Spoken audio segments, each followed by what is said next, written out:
ஓம் சாந்தி. B K. Surajbhai, mount Abu, Rajasthan. நாம் பாபாவினுடைய மிக நல்லதொரு மகா வாக்கியத்தினை நினைவு செய்வோம். நான் எப்படி மகான் பார்வையில் உங்களை பார்க்கின்றேனோ அதே போன்று மகான் பார்வையில் நீங்கள் தன்னைத்தான் பாருங்கள். சிந்தனை செய்யுங்கள். பாபா நம் எதிரில் வந்து அமரும் போதும், மேலிருந்து பாபாவினுடைய பார்வை நம் மீது விழும் பொழுதும், இவர்கள் எனது மகான் ஆத்மாக்கள் என்ற பார்வையில் பார்க்கின்றார். இவர்களுக்குத்தான் கோவிலில் பூஜை நடைபெற்று கொண்டிருக்கின்றது. இவர்கள் மூலம்தான் பக்தி மார்க்கத்தில் அநேக பேர் சுகத்தினை அடைகின்றார்கள். இவர்கள்தான் ஒவ்வொரு கல்பத்திலும் அதிகமாக எனக்கு உதவி செய்துள்ளார்கள்.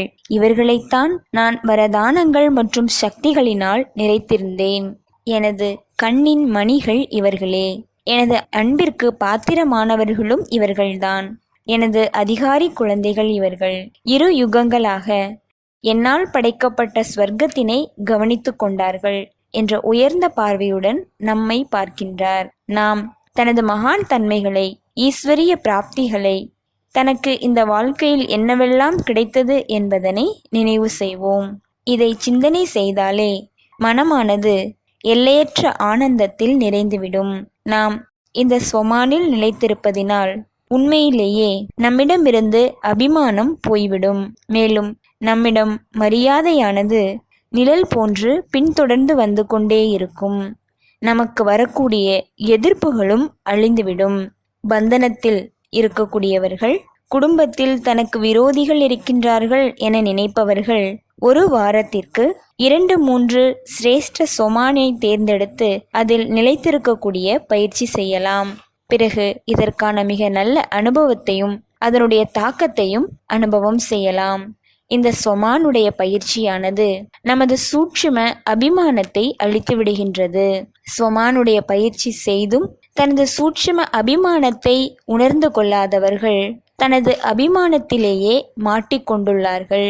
அவர்களால் இந்த எல்லையற்ற ஆனந்தத்தினுடைய அனுபவத்தை உணர முடிவதில்லை. ஆனால் சொமானில் நிலைத்திருப்பவர்களுக்கு முழு உலகமும் மரியாதை கொடுக்கும். அப்படிப்பட்ட ஒரு நாள் வரத்தான் போகின்றது. எனவே வாருங்கள், நாம் சிரேஷ்ட சொமானில் நிலைத்திருப்போம். நாம் தான் பகவானுடைய குழந்தைகள். நாம் தான் சிரேஷ்ட சோமானில் நிலைத்திருக்க முடியும். உலகில் அனைவருமே அபிமானத்தில் இருக்கின்றார்கள். அபிமானத்தில் இருக்கக்கூடியவர்கள் தனது பதவி, தனது நிலையின் அபிமானம், தனது ஜாதியின் அபிமானம், தனது செல்வம், சொத்துக்களின் அபிமானம், தனது அழகு, தனது குடும்பத்தினுடைய அபிமானத்தில் இருக்கின்றார்கள். நாம் இவை அனைத்திலுமிருந்து விடுபட்டு இருக்கின்றோம். இந்த அபிமானமானது நமது வாழ்க்கையை தெய்வீகமானதாக ஆக்க விடுவதில்லை. இந்த அபிமானமானது நமது பாதையில் ஒரு சுவராக நமது வைப்ரேஷன்ஸை, உலகினை சென்றடைய விடாமல் தடுத்து நிறுத்தி விடுகின்றது. நாம் சிரேஷ்ட பெருமையில், சுய பெருமையில் நிலைத்திருப்போம். இன்று நாம் பகவானுடைய வாக்கியத்தினை நினைவு செய்வோம். நீங்கள் இந்த உலகிற்கு சூரியனை போன்றவர்கள். இந்த புகழ் மரியாதைகள் என்பவைகள் மின்னிக் கொண்டிருக்கக்கூடிய மிகச்சிறு தீபங்கள் போன்றதாகும்.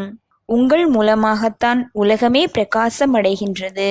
அப்படிப்பட்ட சூரியனை போன்ற நீங்கள் தன்னை இந்த மின்னிக் கொண்டிருக்கக்கூடிய மிகச்சிறிய தீபத்துடன் ஒப்பிடக்கூடிய துச்சமான சங்கல்பத்தை ஒருபோதும் எண்ணாதீர்கள். நீங்கள் மகான் ஆத்மாக்கள். இந்த உலகிற்கு ஆதார மூர்த்திகள், உலகிற்கு கண்ணின் ஒளியை போன்றவர்கள். உங்களுடைய ஸ்திதியானது உலகத்தின் நிலை மீது மிகுந்த தாக்கத்தை ஏற்படுத்தக்கூடியதாகும். தன்னை நன்றாக அறிந்து கொள்ளுங்கள். இன்றைய முழு நாளும் மிக நல்ல முறையில் சொமானை பற்றிய சிந்தனை செய்வோம்.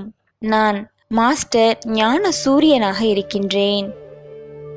சூரியனை போன்று பிரகாசிக்கக்கூடிய ஆத்மா நான். நான் கல்ப விருட்சத்தினுடைய ஆதாரமூர்த்தி ஆத்மா. உலகிற்கே வழிகாட்டக்கூடிய ஆத்மா நான். நான் மகான் ஆத்மா. எனவே எனது வாழ்க்கை சாதாரணமாக இருக்க முடியாது. ஸ்வமானில் நிலைத்திருந்து மற்றவர்களையும் அதே போன்று ஸ்வமானுடைய பார்வையில் பார்க்க வேண்டும். இதன் மூலம் நமது சிரேஷ்ட வைப்ரேஷன்ஸ் மற்றவர்களை சென்றடையும்.